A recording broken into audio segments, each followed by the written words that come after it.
Welcome to I Caught It on Audio. This is This Song Good episode 88. Tom Petty, Harry Green.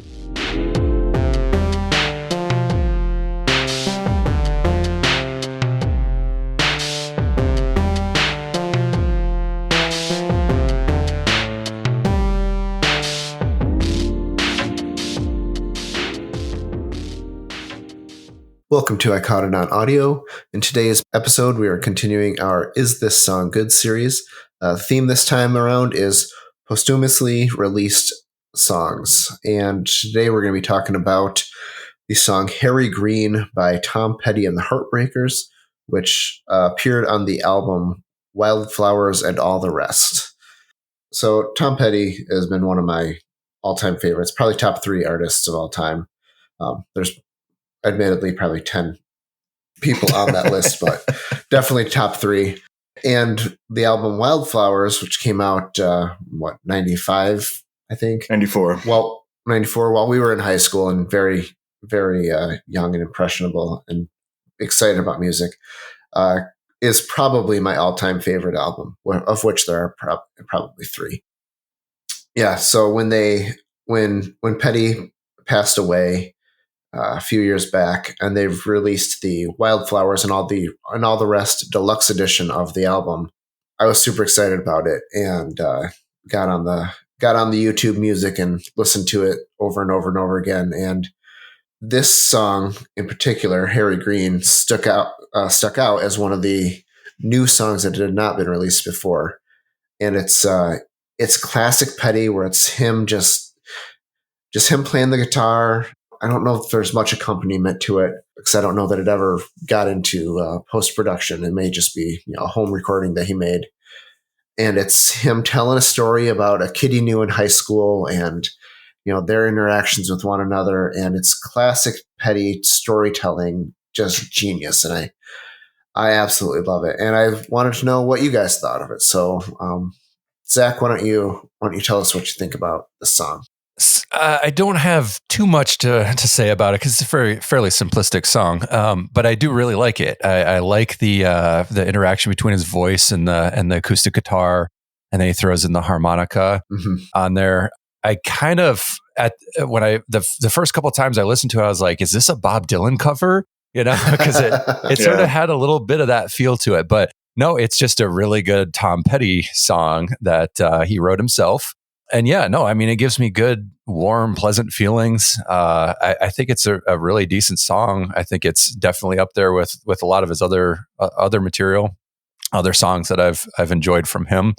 I wouldn't say I'm as big of a fan as you are, Dave, but I do really like his music, and I have spent some time with a couple of his albums.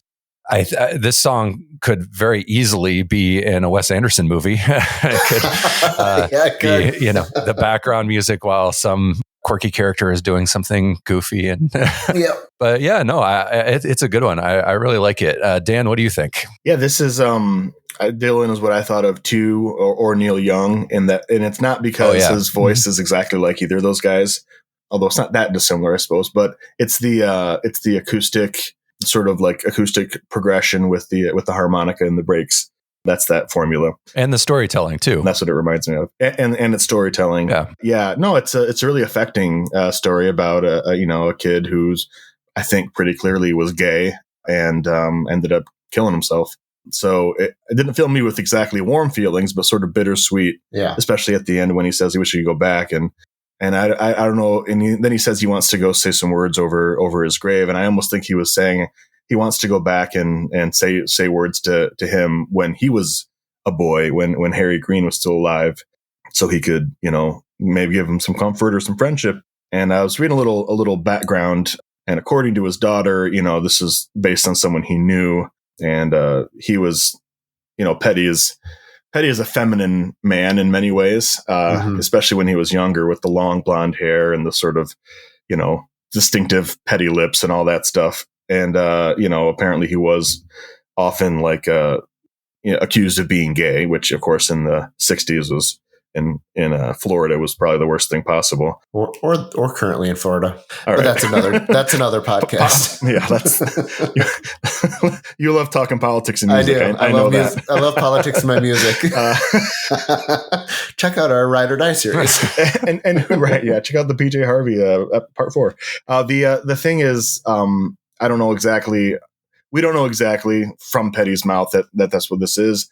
And we don't know even if it was whether, what liberties were taken for storytelling. But it's a great story. It's a sad story, but there's a little bit of hope sort of laced into it at the same time. And I thought it was really good. I also understand why you wouldn't put it on the album, because it's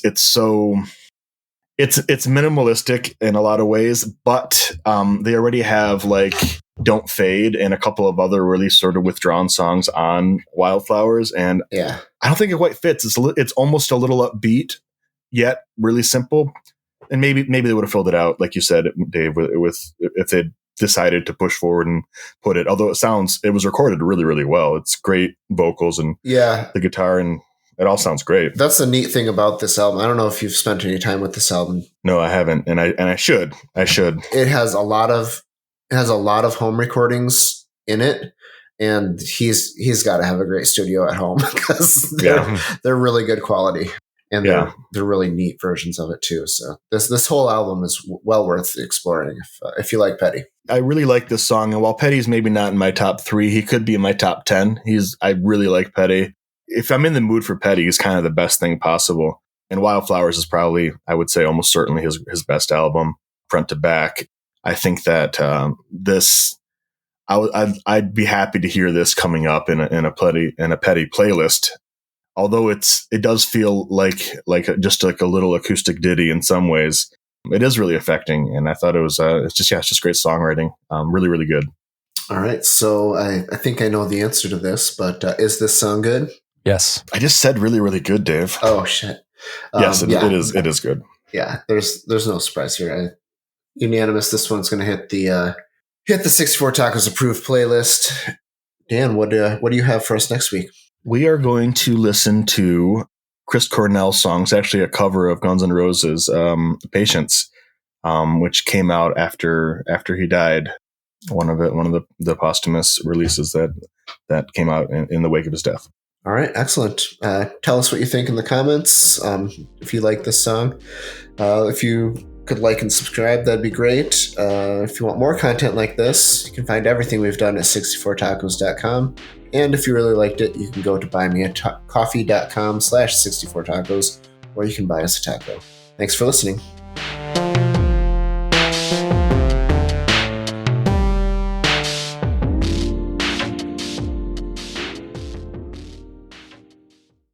I caught it on audio.